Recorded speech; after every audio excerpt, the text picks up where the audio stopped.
Hi friends, welcome back to Shruti cooking world. ಇವತ್ತಿನ ವಿಡಿಯೋದಲ್ಲಿ ನಾನು ಸ್ಟ್ರಾಬೆರಿ ಮಿಲ್ಕ್ ಶೇಕ್ ಯಾವ ರೀತಿ ಮಾಡೋದು ಅಂತ ತೋರಿಸ್ಕೊಡ್ತೀನಿ. ಹಾಗೆ ಈ ಸ್ಟ್ರಾಬೆರಿಯಲ್ಲಿ ಅಧಿಕ ಪ್ರಮಾಣದ ರೋಗನಿರೋಧಕ ಶಕ್ತಿಯನ್ನು ಹೊಂದಿದೆ.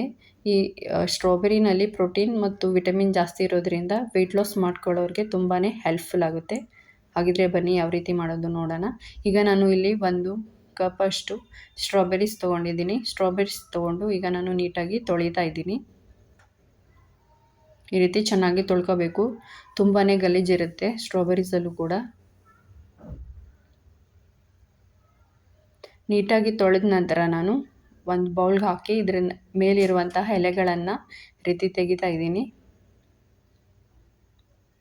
ನೀಟಾಗಿ ಎಲ್ಲ ಸ್ಟ್ರಾಬೆರೀಸ್ ಮೇಲಿರುವಂತಹ ಎಲೆಗಳನ್ನು ರೀತಿ ನೀಟಾಗಿ ತೆಗಿಬೇಕು.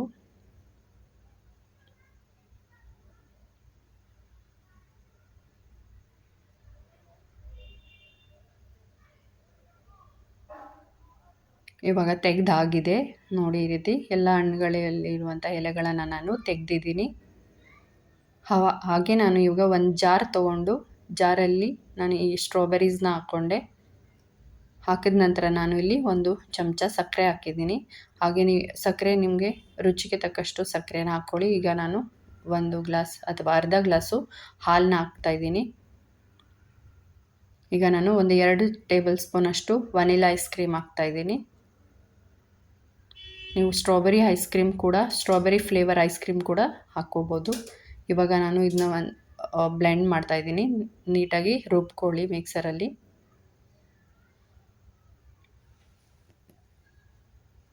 ಇದನ್ನ ವಾರಕ್ಕೆ 1-2 ಸಲ ಕುಡಿಯೋದ್ರಿಂದ ಇದು ಮೆಮೊರಿ ಪವರ್ ಕೂಡ ಜಾಸ್ತಿ ಆಗುತ್ತೆ.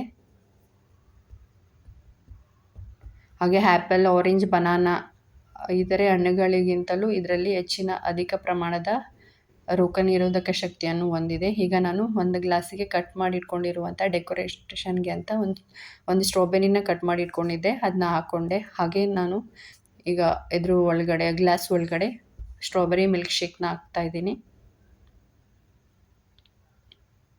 ತುಂಬಾ ಚೆನ್ನಾಗಿರುತ್ತೆ. ನೀವು ಮಾಡ್ಕೊಂಡು ಕುಡೀರಿ, ಟ್ರೈ ಮಾಡಿ. ಹಾಗೆ ಹೇಗಿತ್ತು ಅಂತ ಕಮೆಂಟ್ ಬಾಕ್ಸಲ್ಲಿ ಕಮೆಂಟ್ ಮಾಡಿ ತಿಳಿಸಿ. ಇವಾಗ ನಾನು 1 ಸ್ಪೂನಷ್ಟು ವನಿಲಾ ಐಸ್ ಕ್ರೀಮ್ ಹಾಕಿದೆ. ಹಾಗೆ ಮೇಲ್ಗಡೆ 1 ಸ್ಟ್ರಾಬೆರಿನ ಇಟ್ಟಿದ್ದೀನಿ.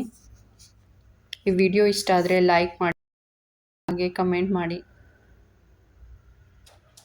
ತುಂಬಾ ಟೇಸ್ಟಿಯಾಗಿರುತ್ತೆ, ನೀವು ಟ್ರೈ ಮಾಡಿ. Thank you for watching this video.